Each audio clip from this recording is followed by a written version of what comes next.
Greetings, mortal. You may call me what you wish. Lucifer, Satan, the Prince of Darkness. But names are such fleeting things, aren't they? Let me tell you a tale, one that curls my blackened heart with delight, about a man named Steve. Close your eyes and listen carefully, because what I say may be the last thing you hear. Amanda had always thought of Steve as her rock, steady, predictable, the kind of man who'd never let the world tilt too far off its axis. They'd been married for 7 years, living in a quiet little house on the edge of town, where the trees leaned in close and the nights were thick with silence. But lately, something had shifted. It started small. Amanda would catch Steve staring at the wall for too long, his lips twitching like he was whispering to someone she couldn't see. At first, she brushed it off as stress. He'd been working late at the hardware store, coming home with grease-stained hands and a distant look in his eyes. But then the strangeness grew. One evening, as they sat across from each other at the dinner table, Steve didn't touch his food. His fork hovered over the plate, trembling slightly, while his gaze locked onto something just beyond her shoulder.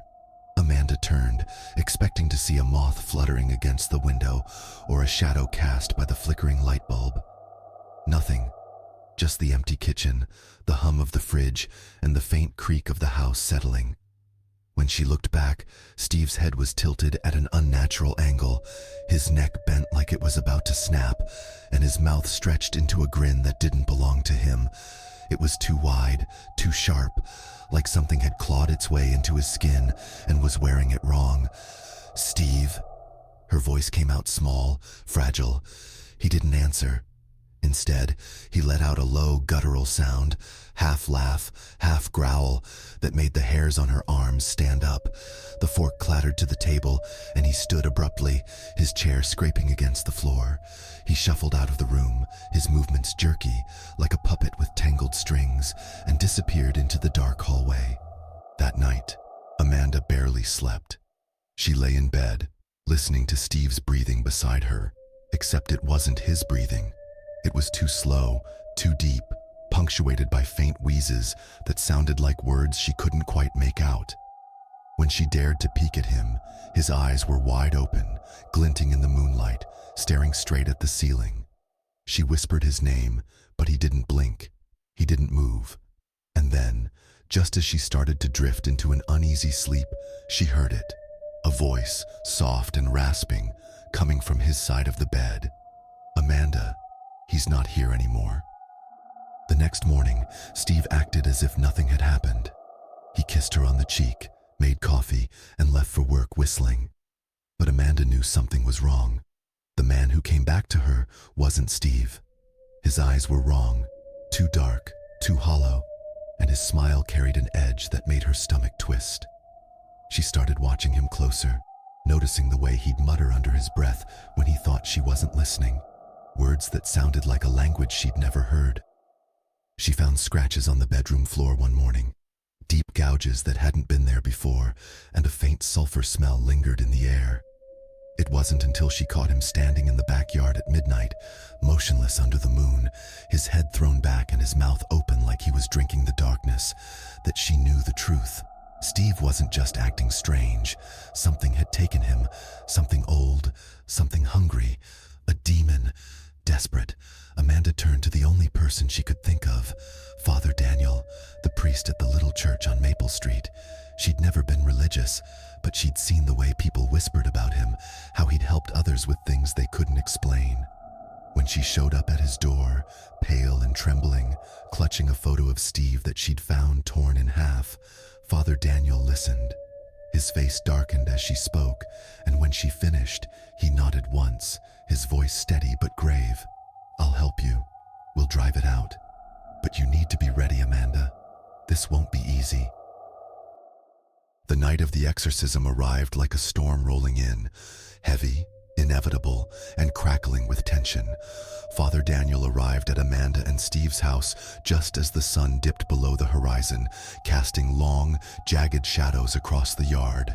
He carried a worn leather bag slung over his shoulder, its contents clinking softly, holy water, a silver crucifix, a tattered Bible with pages yellowed from use.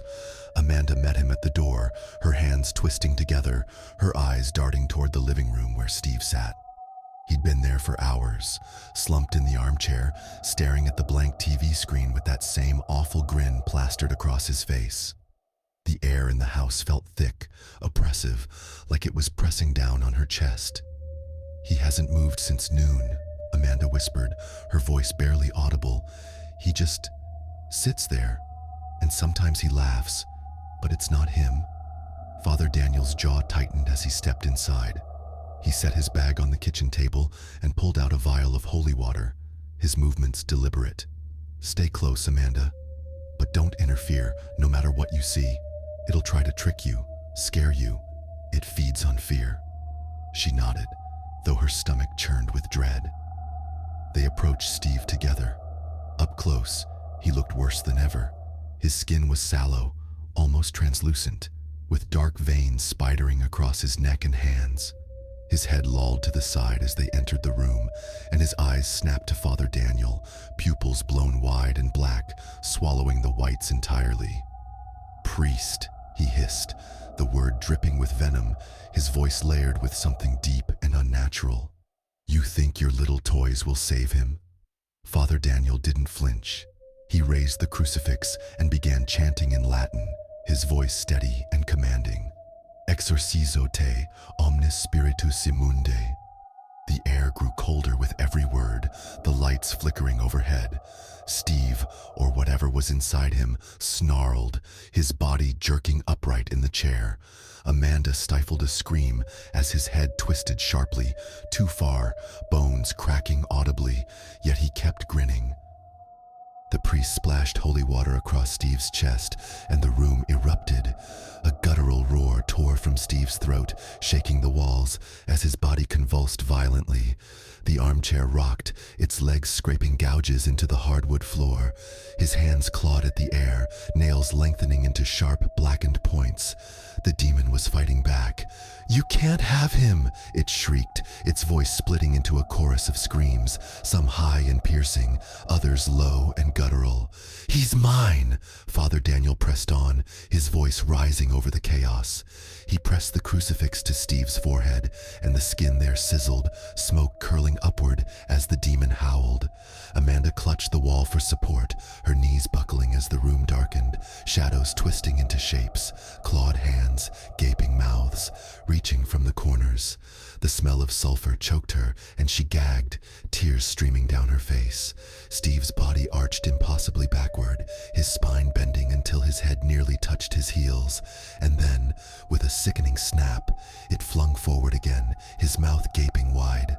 Something black and oily spilled from his lips, splattering onto the floor, writhing like a living thing before evaporating into the air. For a moment, everything stopped. The lights steadied, the shadows retreated, and Steve slumped in the chair, his chest heaving. Father Daniel lowered the crucifix, sweat beading on his brow, and turned to Amanda. "It's done," he said, his voice hoarse. "The demon's gone."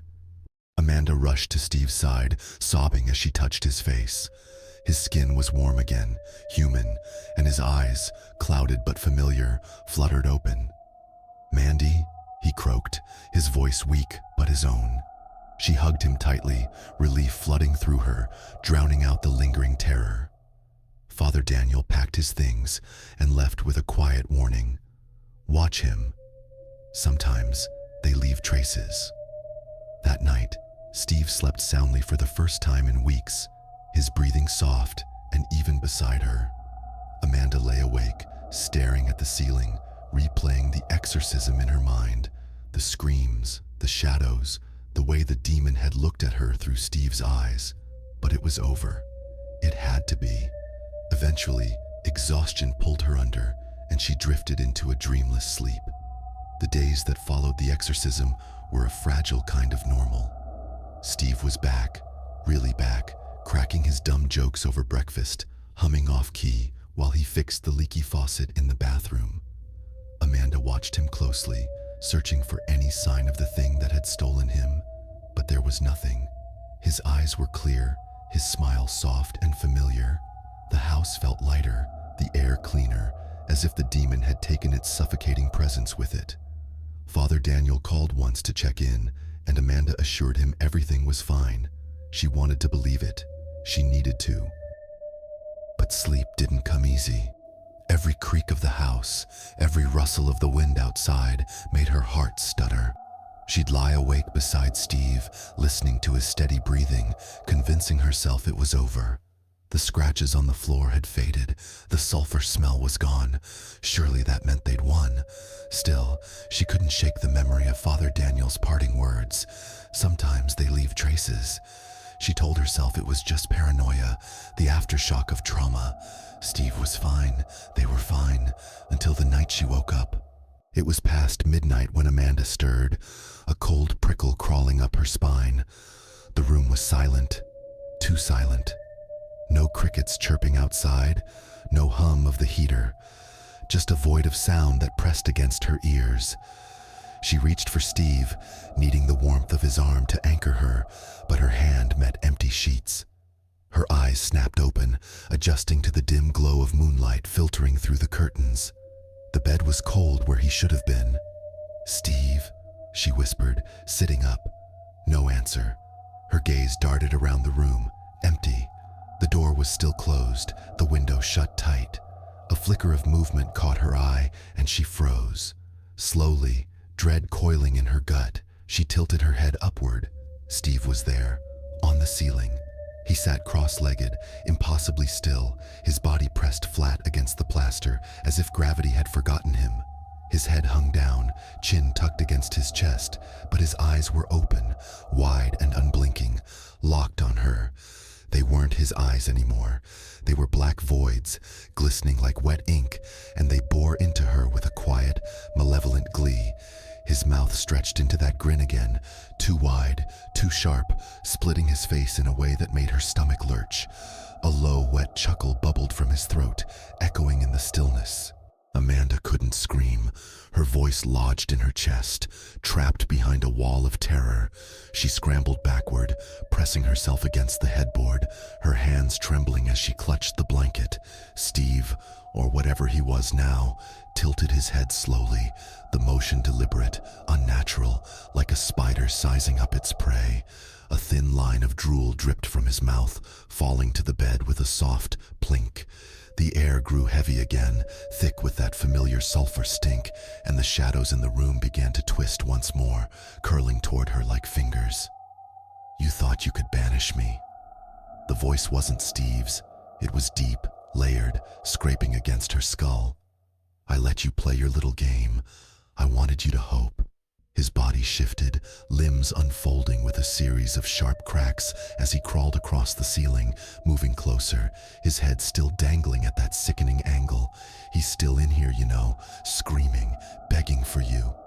Amanda's breath hitched, tears streaming down her face as she pressed herself tighter against the headboard. Nowhere left to go. "No," she whimpered. "You're gone. We got rid of you." The thing wearing Steve's skin laughed, a sound like breaking glass and drowning gasps, and dropped from the ceiling. It landed on the bed with a thud, crouching on all fours, its face inches from hers. She could smell rot on its breath, see the faint twitch of Steve's real self flickering in those black eyes, trapped and helpless. "You didn't get rid of me," it whispered, its voice curling around her like smoke. "You invited me to stay." And then the lights went out. "You thought it was over, didn't you? That a few prayers and a splash of water could chase my messengers away? Foolish mortals, my demons are not so easily undone. They cling like shadows, patient, eternal. Amanda and Steve were just a taste, a flicker of my reach. I see every sinner, every trembling soul hiding behind their frail little lives. And I will come for you all, one by one. There's no corner dark enough, no faith strong enough. I am the whisper in the silence, the weight on your chest at night. Run if you like, pray if you must. It changes nothing. I'll get to every last one of you, in time."